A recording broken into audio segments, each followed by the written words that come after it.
Le Sénégal et le Maroc, c'est une longue histoire d'échanges, d'amitié sincère.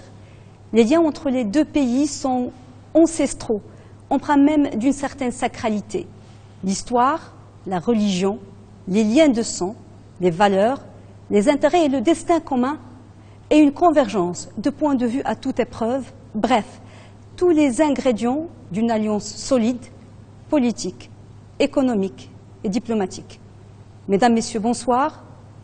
Bonsoir, Monsieur le Président, et merci d'avoir accepté d'accorder cette interview à Médien TV. Merci beaucoup. C'est avec beaucoup de plaisir que je vous accorde cet échange dans le cadre des relations que vous avez si bien définies entre le Maroc et le Sénégal.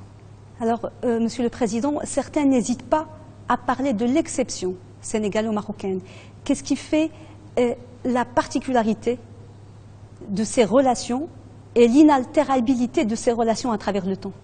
Je pense qu'entre le Maroc et le Sénégal, vous l'avez rappelé, c'est une longue et vieille relation d'amitié, de fraternité, d'amour, basée sur des valeurs communes à l'origine de l'islam, puisque l'islam nous est venu du Maroc à travers le mouvement almoravide, ça fait déjà plus de 11 siècles.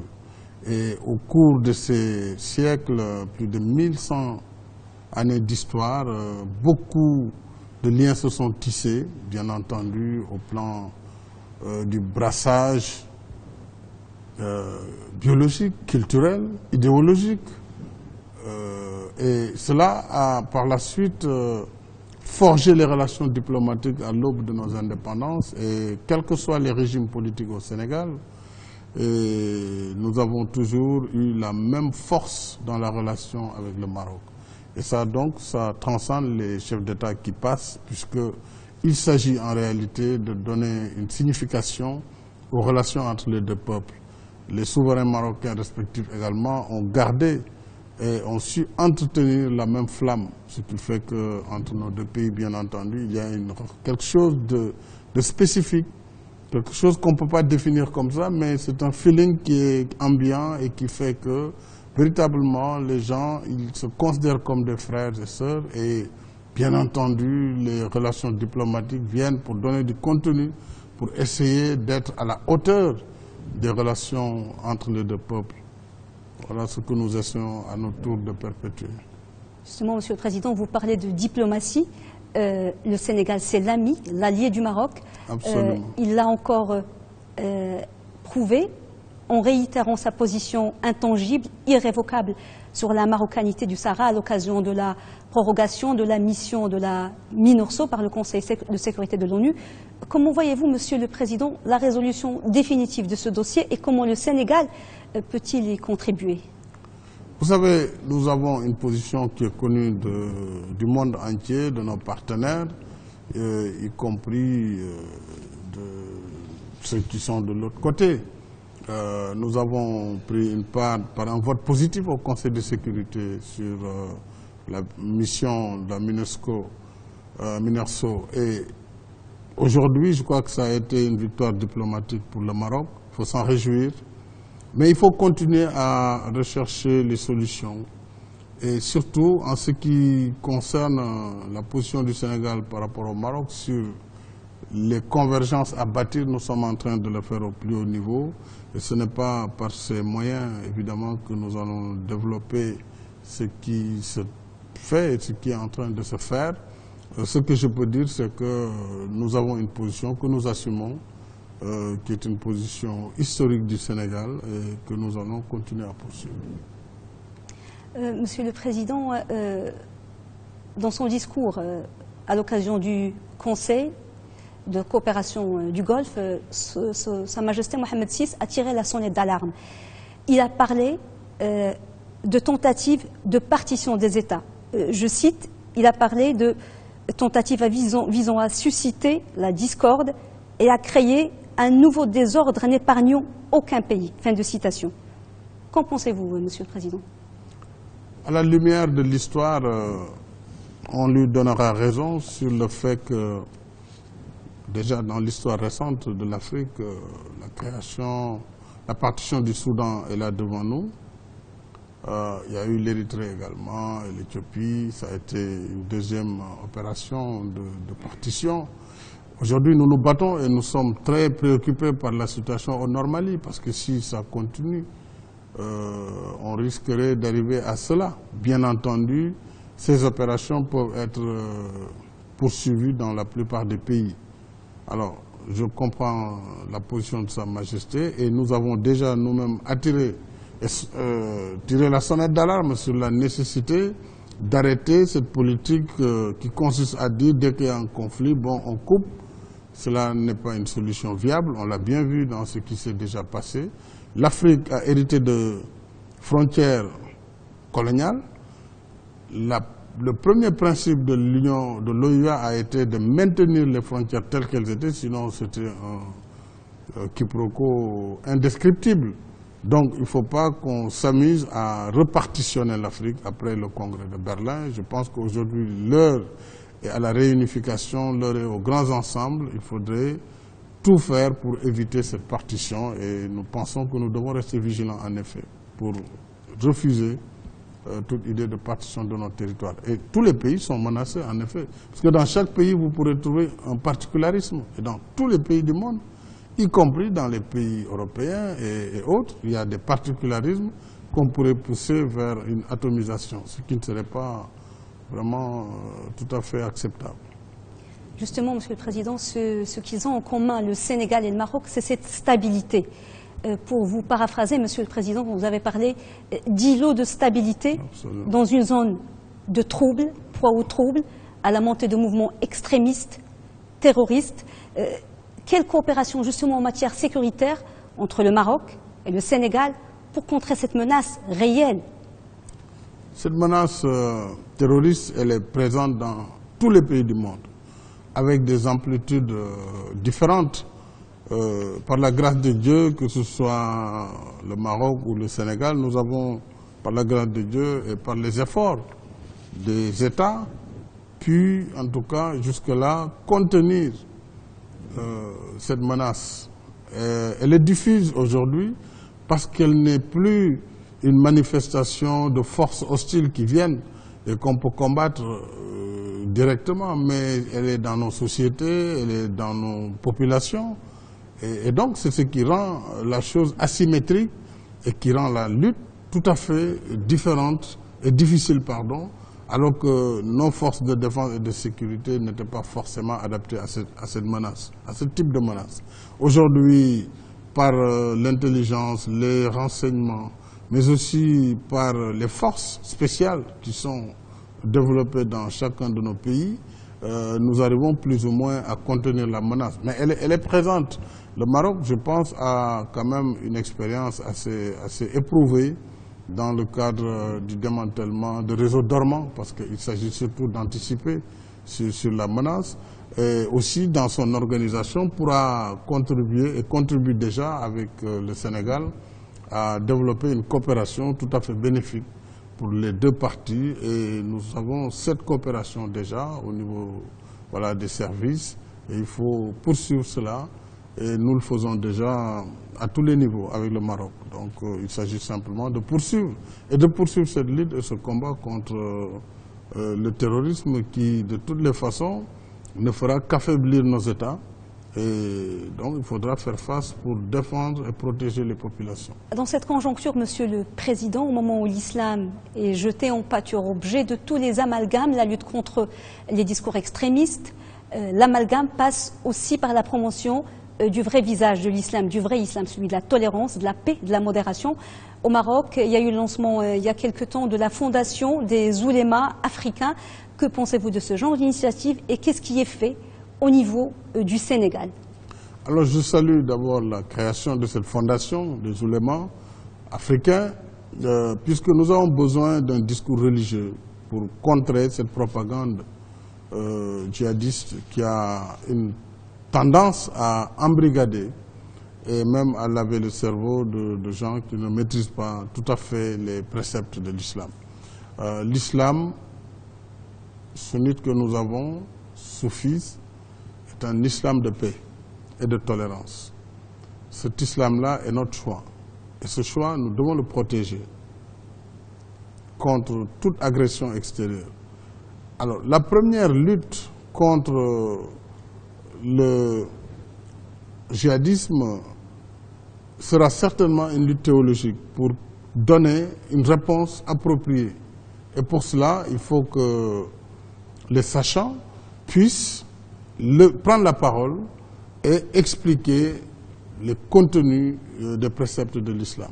C'est une bataille extrêmement importante. Donc, je pense que le Maroc, sur ce plan, a déjà fait beaucoup de progrès dans la formation des imams et dans l'enseignement de l'islam. Nous gagnerons beaucoup à travailler avec le Maroc dans cette dynamique. Déjà, nous le faisons, je dois dire. Et il faut élargir ce discours théologique pour que vraiment la propagande ne prenne pas le dessus sur le discours de l'islam, qui est un discours de paix, de tolérance. Et nous ne devons pas avoir de complexe à assumer cet islam qui est le nôtre. Je crois que c'est ce qui fait qu'en Afrique, par exemple, en Afrique noire, l'islam a trouvé ici des religions, l'islam a trouvé des pratiques animistes, l'islam s'est installé, il y a quelques survivances, parce que ça c'est notre africanité. Parce que les gens ils mettent des amulettes, des gris-gris, on dit c'est haram, bon, mais c'est lié à notre culture et à notre identité, et nous tenons à cela. Ensuite, le christianisme est venu, et il y a des syncrétismes, des mélanges. Donc, il faut que l'islam, malgré tout, a pris une place très importante en Afrique, comme partout ailleurs dans le monde. Mais cet islam-là doit être protégé. Il n'a rien à voir avec la barbarie qui consiste à faire exploser les gens, à tuer des innocents, et à développer je ne sais quel concept. Donc cela, nous le partageons, mais ça commence par vraiment la maîtrise des messages de Dieu et de son prophète Mohammed sallallahu alayhi wa sallam. Ce message doit être vraiment à la disposition des populations et il doit être accessible. Donc c'est pourquoi il serait important de poursuivre cet effort, en tout cas à travers cette fondation des oulémas ou toute autre forme qui pourrait être mise en exergue. Et le Maroc, de ce point de vue, peut jouer un rôle d'une extrême importance. Au Sénégal, où nous avons l'une des grandes confréries, qui est la Tijania, aux côtés du mouridisme, et d'autres comme la Khadria, nous avons donc une section très forte de la Tijania, avec Fès, et tout ça, ce sont des liens particuliers qui doivent renforcer, en tout cas, l'enseignement de l'islam auprès des populations africaines. Justement, Monsieur le Président, l'islam soufi, la confrérie Tijane, qui est aujourd'hui l'une des plus importantes confréries d'Afrique de l'Ouest, nous connaissons, comme vous avez dit, les liens avec le Maroc.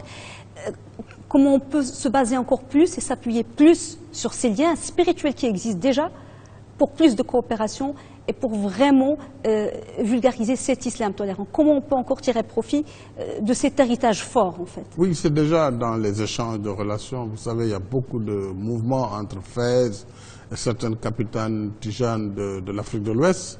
Il faut renforcer ces liens de coopération, développer le tourisme religieux, mais surtout décentraliser davantage les enseignements du Cheikh et faire en sorte que sur les questions qui se posent à nos pays et à la Oumma, que nos différents érudits, nos différents imams et oulémas puissent, à travers des conférences, à travers un certain nombre de rencontres, échanger et donc partager les valeurs communes. Les relations entre le Sénégal et le Maroc, Monsieur le Président, sont aussi et de plus en plus économiques, fort heureusement. L'année dernière, il y a presque un an, à la faveur de la visite du roi Mohammed VI, il y a eu la création d'un nouveau mécanisme, le groupe d'impulsion économique, et à la même occasion, la signature d'une quinzaine d'accords. Un an après, est-ce que vous ressentez déjà l'impact de ce nouveau mécanisme de coopération et de ces accords signés dans tous les secteurs pratiquement, bancaires, financiers, agriculture? Absolument, vous avez raison. Et Sa Majesté le roi Mohammed VI et moi-même avions donné comme instruction aux deux gouvernements d'essayer de hisser les relations économiques au niveau des relations politiques et diplomatiques. Et pour cela, des projets avaient été sélectionnés et nous avions mis un dispositif de suivi, évaluation à travers le comité ministériel de suivi, pour que les lenteurs et autres contraintes qui sont malheureusement le lit de la plupart des projets puissent puisse être vaincu et que l'exécution des projets puisse se faire. Nous suivons et je pense que d'ici d'ailleurs 1 ou 2 mois, les gens devraient se retrouver pour faire l'état d'avancement. Mais vous pouvez être sûr qu'au quotidien, nous avons des relations. Aujourd'hui même, je viens de recevoir des envoyés de Sa Majesté sur des sujets très importants comme le transport aérien et sur d'autres sujets. Donc c'est au quotidien que la relation se consolide et se solidifie. Donc c'est à tous les instants et dans tous les niveaux. Vous avez évoqué, Monsieur le Président, le transport aérien. Encourager les opérateurs économiques des 2 pays et rapprocher les peuples aussi. Bien sûr. Peut-être il est temps d'avoir un véritable pont aérien, plus de liaisons. Est-ce que c'est un projet? Je ne vais pas aller plus vite que la musique. Enfin, il y a déjà un pont aérien quasiment, puisque nous avons 3 vols quotidiens entre Casa et Dakar. 3 vols quotidiens. C'est rare d'avoir une telle relation entre, en tout cas, le Maroc et un autre pays africain. Je ne dis pas que ça n'existe pas, mais je ne sais pas. Mais c'est déjà un pont qui est là et nous sommes en train de voir comment, en tout cas, renforcer tout cela dans le cadre d'un échange et d'une circulation encore plus dynamique entre les 2 pays, à travers différentes villes marocaines, ville sénégalaise. Vous savez que Saint-Louis a été aussi une ville d'accueil de beaucoup de communautés marocaines. Et donc, c'est tout cela que nous sommes en train de mettre ensemble. Et certainement, les prochaines semaines nous édifieront. Parlons à présent, Monsieur le Président, si vous voulez bien, de l'économie sénégalaise.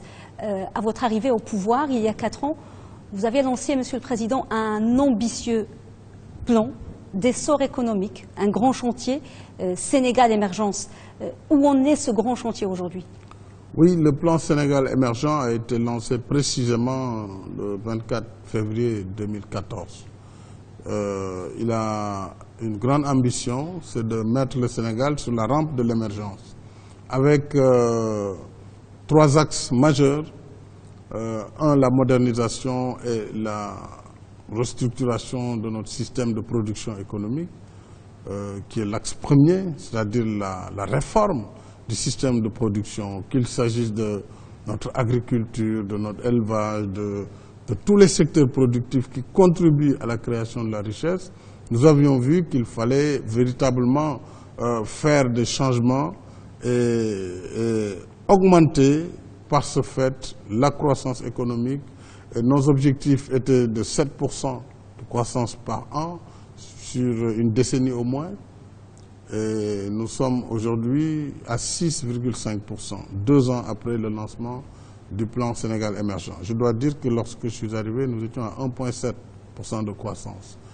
Des efforts ont été faits dans le cadrage macroéconomique pour maîtriser le déficit budgétaire à un niveau aujourd'hui de 4,5%, et nous devrions même être à 4,3% de déficit. Nous avons maîtrisé l'inflation. Donc aujourd'hui, on a un cadrage extrêmement favorable au développement de l'investissement. Nous avons amélioré le climat des affaires pour le développement de l'investissement direct étranger. Et nous avons pu mobiliser les ressources nécessaires pour le financement du plan sur la première partie quinquennale, c'est-à-dire 2014-2018. Nous avions besoin de 20 milliards de dollars américains pour cette phase quinquennale qui ont été mobilisés et nous sommes dans la phase d'exécution. L'axe 2 de ce plan Sénégal émergent, c'est le développement du capital humain. C'est également l'inclusion, l'économie solidaire, et c'est l'éducation, la santé à travers justement les politiques d'inclusion et de développement durable. À ce niveau, nous avons lancé des politiques extrêmement révolutionnaires. D'une part, une politique de solidarité inclusive avec la mise en place d'un programme national de bourse familiale, de bourse de sécurité familiale, qui touche à la date d'aujourd'hui 300 000 familles qui sont de revenus très modestes. Ces 300 000 familles reçoivent à peu près 30 milliards de francs chaque année directement de l'État. C'est dans le budget de la présidence de la République. Alors cela a été véritablement une politique révolutionnaire qui permet aux familles à très faible revenu de bénéficier de ces ressources directes Et nous avons lancé au même moment la politique de couverture maladie universelle, puisque jusque-là, il n'y avait que 20% de Sénégalais qui avaient une couverture maladie, parce qu'ils avaient l'assurance maladie ou bien les JPM, institutions de prévoyance maladie. Alors, avec l'objectif d'atteindre 75% d'ici 2017, nous sommes en train d'atteindre, peut-être aujourd'hui, au moment où je vous parle, nous ne sommes pas loin de 40%. Ça veut dire que de gros pas ont été faits. Et l'objectif en 2017, c'est d'atteindre 70 à 75% de Sénégalais couverts par la maladie. Et il y a d'autres politiques sociales qui sont très ambitieuses.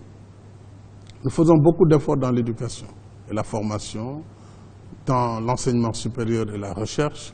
Et donc, l'axe 2 est véritablement un axe social, mais d'une importance capitale. Et le troisième axe, et non le moindre, c'est la promotion de l'état de droit. La démocratie, la bonne gouvernance, la justice équitable pour tous et l'état de droit, pour synthétiser. Et c'est dans cette axe 3 aussi que nous avons les préoccupations de la sécurité et de la défense, d'où la question de lutte contre le terrorisme, avoir un état de droit, mais avoir aussi un état qui est défendu, et avoir une justice égale pour tous et pour tous les citoyens. Donc, en schématisant, voilà les objectifs poursuivis dans le plan Sénégal émergent. Aujourd'hui, nous sommes à 6,5% de croissance et nous avons modifié substantiellement le profil de l'agriculture sénégalaise. Cette année, nous avons eu des bénéfices, nous avons eu des productions extrêmement importantes en céréales, mais aussi en horticulture. Et cela a impacté d'ailleurs sur la croissance globale. Nous essayons de poursuivre parce que l'objectif d'atteinte de l'autosuffisance en riz, en oignons, en tomates et dans beaucoup d'autres spéculations culturelles sont aujourd'hui en fait d'être atteints. Donc vraiment le PSE, si je peux schématiser, est en bonne voie. Maintenant il reste beaucoup à faire.